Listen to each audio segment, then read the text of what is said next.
Turn the lights back on. Wow. Retro electro tech. When real audio ruled the world. Greetings, ladies and gentlemen. This is Retro Ernest of Retro Electrotech, and what I have here on the bench is an Akai AA, as in Alpha Alpha, 1135 stereo receiver from around 1979. And this is rated 35 watts into 8 ohms. And I can't recall exactly what's going on with this. However, what I have written down on the intake information is no power with a question mark. So I can't recall my conversation with the customer, and I'm not real worried about it at the moment, so I'm not going to contact him, but I do not know whether he meant that there's no power, as in no power up, or no output power. Again, and regardless, we'll find out soon enough. But the first thing I want to do is pop the hood on it and take a look inside, make sure that there's no big old red flags as far as anything that would indicate that we've got problems right off the bat. You know, visual indicators when I go in and perform a cursory inspection. I've explained a lot of this before. Things that look crispy, you know, components that look discolored and crispy, downright burnt, visible problems with wiring, connections, bulging capacitors, leaking capacitors, physically leaking that is, and such things like that. So let me go ahead and pop the hood on this, and we'll take a quick peek inside before I perform a safe power up. And after doing that safe power up, as I mentioned, I'll usually let it sit for a while, make sure that it's not going to run away and go into meltdown mode if it even does power up. And if it does power up, get a signal into it and see what's going on the outputs. See if we have anything and what the characteristics of that may be, if there is signal on both channels. So anyways, let's go ahead and get into it. And here we are peering into the innards. And right off the bat, at first glance, I don't see anything that really stands out to me, other than it's pretty crusty in here, to be expected. The quintessential, you know, dirt and debris and all that kind of stuff, little pieces of fuzz and what have you. But other than that, I don't really see anything, you know, worth noting. And yes, you know, I always check the fuses. The fuses are in here. I'll check those in a moment. So let me zoom in on this board here and see what there is to see. Kind of get lined up here. And they have some of those E caps dotted, and but otherwise I don't see anything out of the norm. Doesn't mean that there's, you know, nothing in there that's problematic that I just can't see, but right off the bat I don't. You know, everything looks all right. So let me check out these fuses real quick. Okay, so I have the 3 fuses pulled, and in addition to obviously checking whether or not they're the right fuses, they're properly rated, I like to just kind of physically check them as well and just make sure that these caps here, the ends, aren't, you know, kind of wobbly, or, you know, they feel all right. So let's just go ahead and make sure that none of these are open. We're looking good there.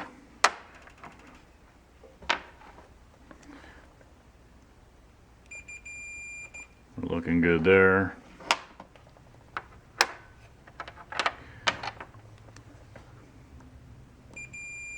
And we're looking good there. So I'm going to get these back in there, and we'll go into a safe power up, and there's really nothing to see back here. It's all your run-of-the-mill stuff, your speaker outputs and all your inputs and so forth. So other than that, let's go ahead and get into our power up. Okay, so I have the unit powered up. When I first powered it up, I had no lights on the display, and I kind of gave the bulbs a tap, and one of them at least went on. So, oh, and another thing that I discovered, and it's a good thing it didn't have teeth, or it would have jumped up and bit me. But the dial cord is, you know, off the pulley. So that's going to have to be rewound on there and what have you. So there's that, and otherwise everything is looking good on the current limiter. The protection relay clicked. So, and let me just go ahead and demonstrate it. You heard it click off there.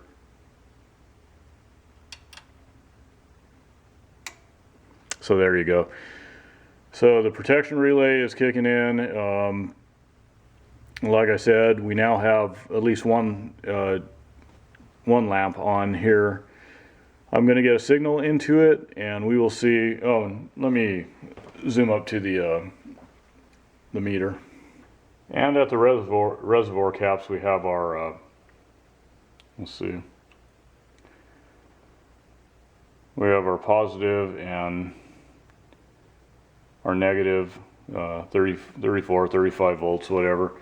And also too, real quick, let me check our DC balance, DC offset. Let me reach around back here. So we have what, about 17 millivolts on the right there, and we're just kind of bouncing around there between 0, 1 millivolt on the left. So let's go ahead and get a signal into it and see what we have on both channels there.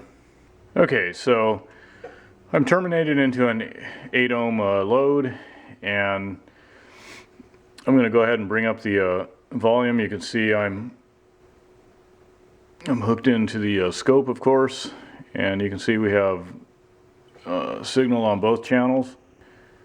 And the waveform looks okay, but a moment ago I was getting the relay dropping in and out. So let's wait it out and see what happens here, and see if it's gonna drop out again. Let me mess around with the pots here. This is our balance control, and our treble. A little bit of noise on that, but no surprise. Bass pot looks pretty good.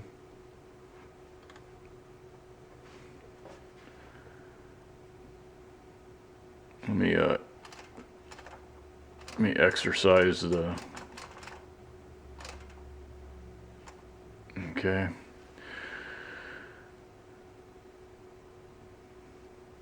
So as usual, the controls are going to need servicing, and they all should receive thorough servicing.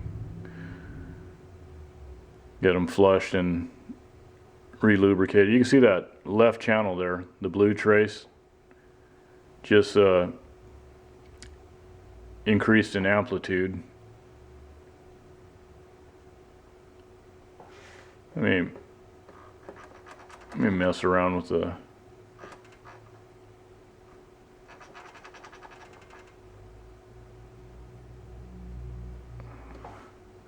Let me play around with the switches a little bit. Okay, it kind of leveled off. There might be some problems in the controls, but like I said, the relay was kicking in and out a couple times. It's not doing it right now, but things need to definitely be checked out. There goes that left channel again. I don't know if you saw that. Yeah, you see it kind of jumping up and down there, increasing and decreasing amplitude. Yeah. Let's see if that relay will kick again. Of course, now that we're sitting here watching it, probably won't drop out. We're waiting for it. Okay, that left channel kind of stabilized again. So there's something going on with that left channel, and you know, we probably have a funky transistor or something, and something that's causing that relay to kick in and out too.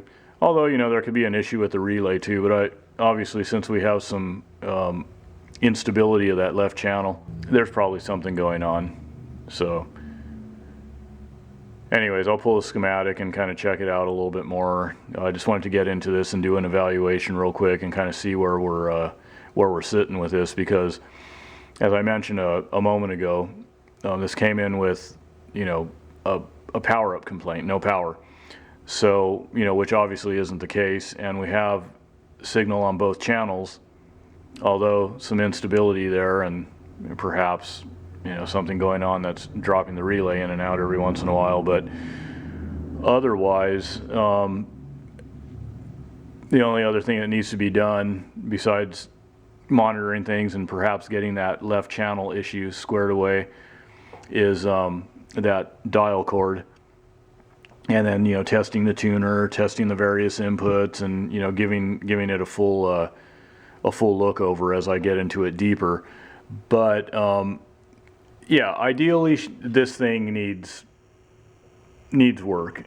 To get it operating reliably, it would be a good idea to, you know, do the usual, you know, recapping and the usual you know, course of action, the usual routine, so to speak.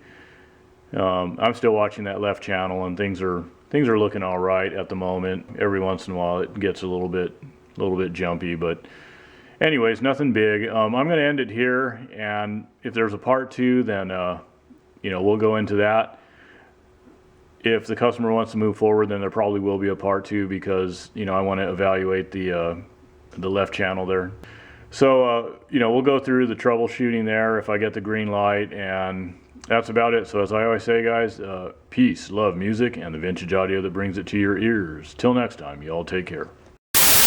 This is a poor man's shoe production.